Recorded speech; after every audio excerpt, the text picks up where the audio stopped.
Today, I'm going to show you how I make and put a skirt on this chair. Stay tuned.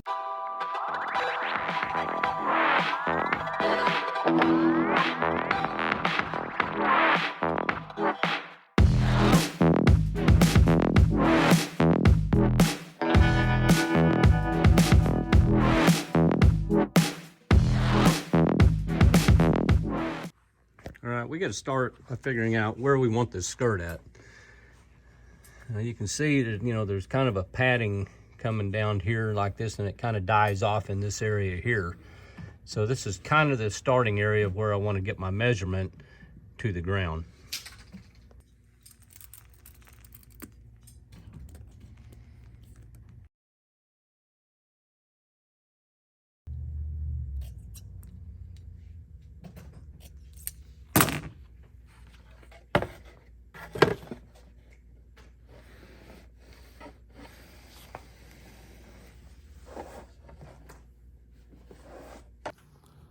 All right, the next thing I need to figure out is how far off the ground do I want this skirt to set. Now, back in the old days, it seemed like everybody had carpet and everything was set for 1 inch above the ground. Later in years, it seemed like everybody went to hardwood floors with area rugs and things like that, which is still pretty predominant now. So for that, I do a 1/2 inch. Now, when you know it's going to go on a surface that's, like tile or hardwood, with no cushion or anything, I tend to slide to a 1/4 inch. But a 1/2 inch will be the most popular number to keep it off the ground for most applications these days. But it's best to talk to your decorator, or at least if you know the flooring you're doing, to make sure it's not a carpet so that you don't have your skirt crunching into the ground. Warning, marking on furniture should only be attempted by a professional. So marking at 8 inches means if I want it to have a 1/2 inch clearance on the bottom down here, I need to cut this 8 1/2. All right, at this point, I need to find out how wide to cut each one of my panels. I'll have 2 side panels the same. I'll have a front that's usually a little wider and a back that's a little shorter. And one thing I also do is I make sure that I cut 4 inches on each side of the area. Okay, the area here is about 28, so I'm going to cut 36.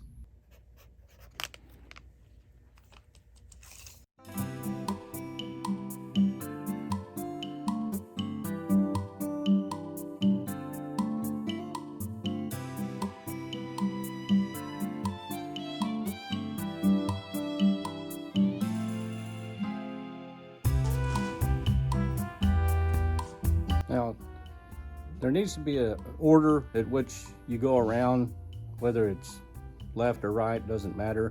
Whether you start on a side or front or whatever, doesn't matter. For me, I always start with 1 in the back and then go clockwise. So it'd be 2 and then 3 and then 4.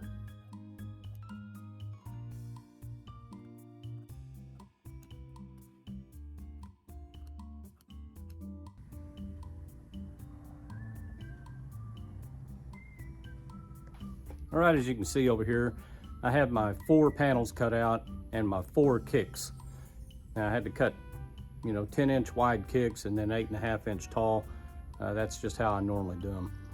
So what we're gonna do now is start fitting the chair with these panels. And I'm gonna show you a little trick that I do when I do this.